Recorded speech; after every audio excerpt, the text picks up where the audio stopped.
Hey, it's Drybear. We're continuing our series of covering every weapon in the First Descendant, and today we're going to be talking about shotguns, which actually have a wide variety of playstyles that you can use them for. Now, as always, I'll put this up on screen and put it down below in the comments and the description as well if you're looking for a full build for shotguns. This is going to be my recommended general shotgun build, and it relies on not having to reload the shotgun, and we'll get into the ins and outs of that in a second. The shotguns are what's called realistic reloading, which means that you will be loading each shell into the shotgun one by one. However, there's some benefits to that based on how they've implemented into the game and some things to talk about on how that works. But my best use for shotguns for the average player is going to be just switching to the shotgun, emptying all of the rounds when you get a good burst opportunity on a weak point, and then switching off the shotgun and taking advantage of the ultimate mod auto reload, which allows the shotgun to reload all of its shells while you're not having it out. So while it's inactive and it's on your back, it's reloading itself, and you can switch back for burst opportunities. But if you wanted to use the shotguns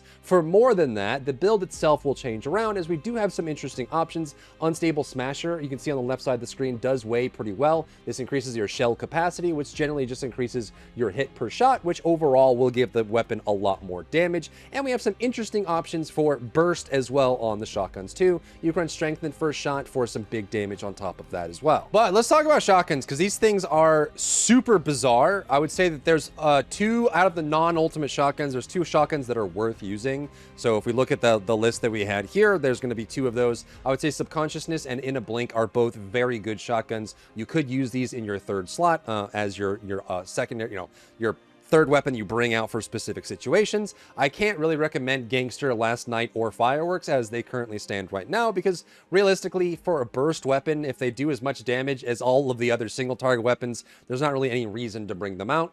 However, Subconsciousness and In a Blink can get some very strong burst if you build them for it, and any of the builds we're going to recommend today were great on those two shotguns. Those are definitely good pickups if that's what you're looking for. But let's talk about the special properties of shotguns and how they work. There is a hit per shot, or a shell capacity, or a pellet per shot, right? So if when you're firing shotguns, they have a certain amount of pellets that they shoot, which is hits per shot. So when you shoot a shotgun once, it's going to shoot out hit scans for the amount that is listed on the shell capacity. In the case of Subconsciousness, this will shoot out 8 hit scans in a random area based on your accuracy inside of your reticle area. And what it does for this game, which is kind of bizarre, is it actually treats each individual hit separately, which means that each hit can apply elemental on-hit effects. Each hit will have its own status effect buildup. Each hit can crit and will have crit scaling on top of it. And each hit can be weak point as well, which gives you a very wide range of effects on top of that, right? You can miss some shots. You can have some shots crit. You can have some shots not crit. You can have some shots do weak point, that sort of thing. Accuracy does have some value on these, and the Deadeye module for shotguns actually has some good value as well, because it gives you accuracy and firearm attack, and the accuracy does make it quite nice for these weapons to be able to scale up, like to be even closer on a weak point or to do some extra damage there. But things get really weird when we start talking about the realistic reloading for the shotguns, because they start having some really interesting interactions. So for example, the Subconsciousness here has rounds per magazine 10. But you'll notice that on the sheet here, it lists a reload time of 1.45 seconds. Now, I did a bunch of testing with a timer on screen from LiveSplit, testing out the reload times, when you can animation cancel, when the ammo arrives, when the shell shows up inside the chamber, how that affects your overall reload speed, how it lines up with the reload on the screen. And this is a super bizarre implementation. I'm going to give you my best guess on how this functions and the numbers that you're seeing and how they're affecting your shotgun. Now, my best guess for this is the reload time listed here is the full complete reload time for a single shell that includes both the pre-fire animation, the ammo arriving, and the post-fire animation back to animation rest. This is not how long it takes for a shell to be loaded into the shotgun and allow the shotgun to be shootable again, which is much less than this. For the Subconsciousness, it's around like 0.4 to 0.6 seconds. It's not 1.45, but if you get like one round on maximum and you reload one shell and let your character rest, it's about what that animation time is. However, you can stop midway on a reload and shoot. It actually has one of the best recoveries of any weapon type in the entire game. It's incredibly, incredibly fast, which For some people is a good thing, for some people is a bad thing. What this means is that the reload animation canceling that exists in the First Descendant is the most impactful on shotguns, to the point where if you're going to be using a shotgun actively, it's actually optimal to load one shell and then reload after the shell, and then fire it, and then reload, and then fire it, and then reload and fire it, and animation cancel every single shell reload, because that will give you the fastest overall damage, unless you're just going to use a full magazine and swap off like the build that we've shown so far. See, with this build here that I'm recommending for the general shotguns includes auto reload, and your goal with this is to switch to the shotgun, empty its entire magazine, and then switch off. You never have to load shells, you never have to animation cancel, you don't mess with any of that optimization, you don't have to worry about it. It's just a big burst of straight up damage, and then you switch off the weapon and it loads itself back up, which is super sweet. But if you wanted to use the shotgun in a way that is like a little bit more active, then you're going to want to, if you're trying to be optimal, you want to shoot to get rid of all the ammo, and then you're going to want to shoot after every single round. So you reload, shoot, reload, shoot, reload, shoot, reload, shoot. And that's because if you let it reload at the end and you try to animation cancel it, because it's realistic reloading, you can't skip over each shell. It's going to reload every single shell, and you're going to want to actually animation cancel every single shell load because they're so loaded on the post-fire animation. So let's illustrate this for the people that don't understand what I'm talking about when I say animation canceling, because I think there's a lot of misinformation around animation canceling, which is actually a very straightforward thing in gaming in general. So when you animate something, there's going to be an underlying function that happens with this. Luckily, reloads are very straightforward. They have 3 steps to their process. Many abilities can have multiple steps and, you know, deployables that appear or actions that come from it, but reloads are very straightforward. You have 3 different phases that come from a reload in a shooter like the First Descendant. Your first segment here is what's going to be called a pre-fire segment. This is your pre-fire segment. This is an animation that builds up to the event that you're trying to trigger through programming on that weapon, and that event itself is going to be the arrival of ammo. Ammo appears at a certain point throughout the reload animation, and that's the event you're building up to. Then there's going to be a post-fire time that takes place, but you don't really care about that because realistically, once the ammo arrives in the weapon, you're done.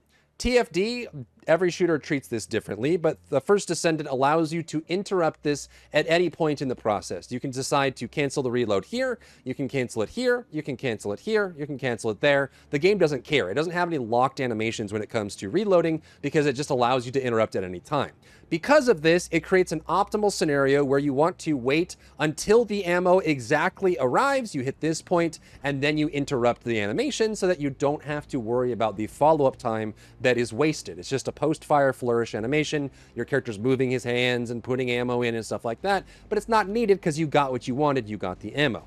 Now, most weapons in the game across the board are a reload. It's like at about like 50, let's put this in percentages. It's like 50% of the reload time to 60%.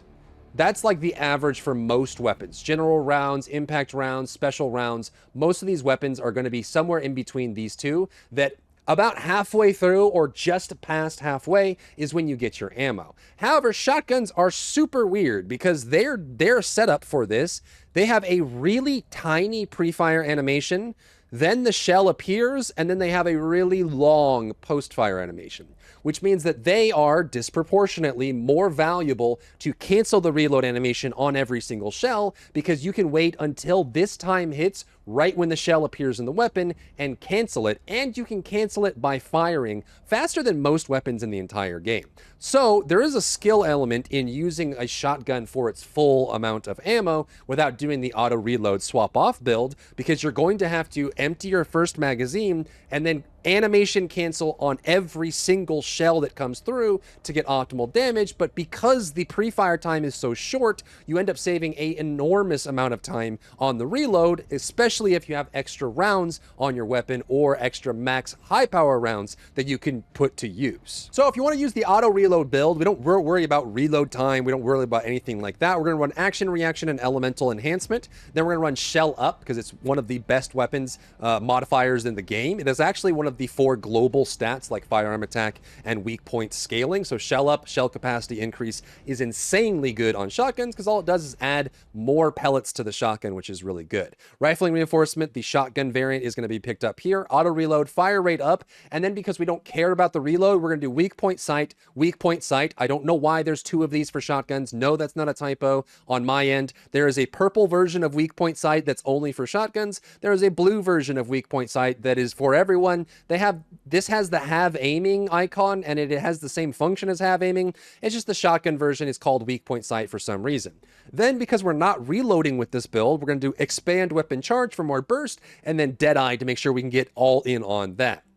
You'll notice on the left side of the screen that Real Life Fighter is listed here. I did test Real Life Fighter a lot. I know some people are emotionally charged about Real Life Fighter, but in this case, it's actually super useful, but it does require you to play a very specific way. So if we slot in Real Life Fighter to our shotgun, I thought this was going to be way worse than it actually is. But Real Life Fighter actually works great on shotguns if you plan to use it when you're really up close to a mostly stationary target. So when Colossi are stunned or staggered, or when elites or commanders are standing still. Because shotguns are the only weapon in the game, since every pellet counts as an individual hit, you can actually walk up to a weak point and instantly stack Real Life Fighter all the way up to 10, depending on your pellet count.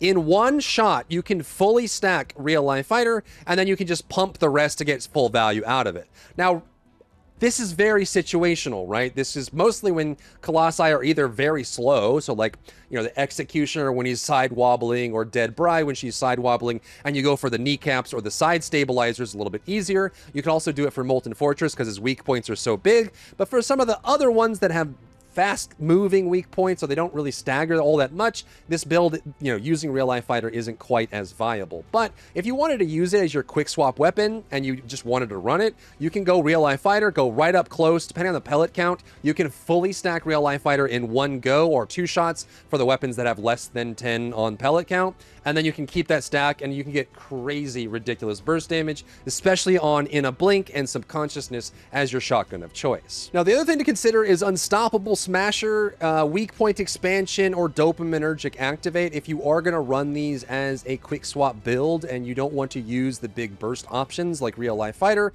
you can definitely run these. Unstoppable Smasher is actually going to be your best choice from these because it does give you the extra shell capacity increase, which we know is very strong. So Unstoppable Smasher, outside of the niche case of Real Life Fighter, is going to be your best ultimate, but I still think auto reload is the best use case for these, unless you are planning to animation cancel every single shot on the reload and use up all of your shotgun rounds. And keep in mind, because these are high power round weapons, for the last 2, you will want to consider rounds conversion from one of your unused ammo types, as well as maximum high power rounds, so you can actually use these weapons for longer than usual. But unlike the launchers, which are very niche or build specific or just for AoE situations, Subconsciousness and In a Blink and the sniper rifles all have great burst potential if you build them for that, and you keep in mind that the ammo is going to be scarce and somewhat limited unless you're using, like Glay or Enzo to supplement that in some way. So that is overall the shotguns. A lot better than I thought it was going to be in general. I thought these were going to be a little bit weaker than they were. The bottom 3 shotguns here are actually not great. As far as burst weapons, why would you bring out a weapon that does the same amount of damage or does less damage than Enduring Legacy does to single target while just AFK firing? But Subconsciousness and In a Blink, if built for that, can give you some really nice burst damage. And if you manage to use Real Life Fighter in right situations, these can scale crazy in burst output, which is super cool. So that's the shotguns. We'll move on to the ultimate versions of the shotguns as well, but I wanted to cover the baseline so we can look at the functionality. Let me know what we should cover next. If you found value in today's video, leave a like down below, leave a comment for the algorithm to help this video get seen by more people, and don't forget to check out my other channels for other content and other stuff and other things.